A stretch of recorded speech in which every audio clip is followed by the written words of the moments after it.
Let's say they were able to bring in Poch. How much better would he make this Manchester United team?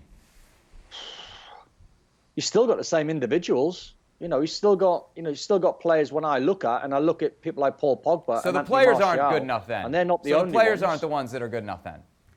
Yeah, no, I think if Poch come in, I don't know why Poch is the name that always keeps getting linked with Man United when Max Allegri's sitting there out of work, who's one of the best managers of all time, and he never gets linked with the job, but Pochettino does, who's not won anything. But I think he would improve them. But I look at Ole, and I thought Ole had improved a lot of the players. I really, really did. And then you go to about 4 or 5 players, and you're not sure what performance they're going to bring. When I watch Anthony Martial, he doesn't seem like a hungry goal-getter. I know his numbers were terrific last season, but he's not an out-and-out centre-forward. Cavani's been brought in. All right, he needs to catch up on a little bit of game time. I thought he might play a little bit more. The signing of Donny van der Beek, I mean, he must be scratching his head thinking, what am I doing? Because I can only get 15 minutes here, half an hour here, 45 at the most. Paul Pogba is a player that I look at, and I love him, but I criticise him so much because I think there's so much more he can do. So he's not consistent. And the list goes on. Marcus Rashford's been sensational. Mason Greenwood, when he first came into the side, sensational. Any young player then has a dip. So you're looking at a really disjointed group of players that if someone can get them all together and all firing, I was one of them at the start of the season said, well, I thought Man United would try and push Man City and Liverpool this season. At the moment, they are way off. By the time you get to play for Manchester United, people like Pogba and Fernandes and now Rashford and the goalkeeper De Gea and Maguire and all these guys, it's not about the coach improving them as players. It's about putting them in positions where they'll succeed.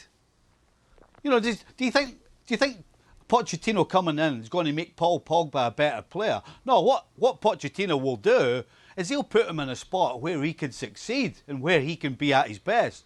And he's a great example, Pogba, because right now, anytime he steps on the field, Ole puts him in a spot where he can't succeed.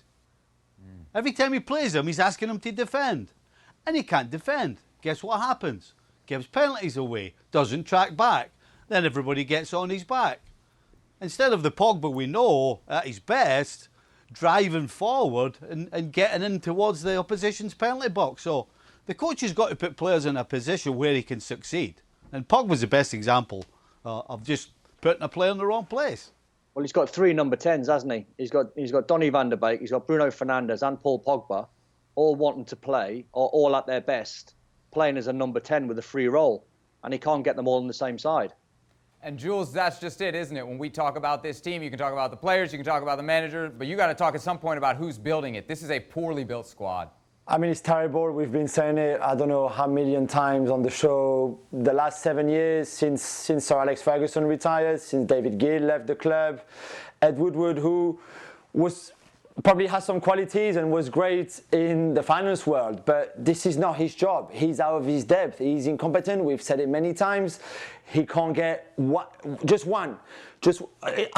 half of a transfer window right. Even that he can't do. He can't do that, I'm sorry. And that's also the reason why this team is where it is now. That's why this team hasn't really moved forward in the last 7 years, because they haven't been built, the squad hasn't been built properly, cleverly, with a proper direction, with a name, with a target.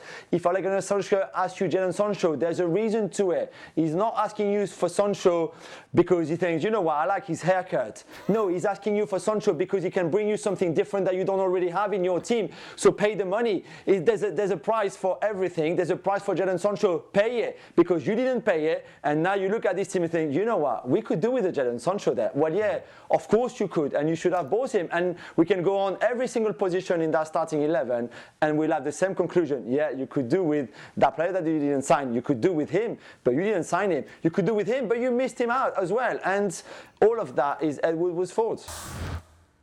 Well, thank you very much for watching ESPN on YouTube. For more sports highlights and analysis, be sure to download the ESPN app. And for live streaming, premium content, and let's not forget as well, ESPN FC 7 days a week. Subscribe to ESPN+.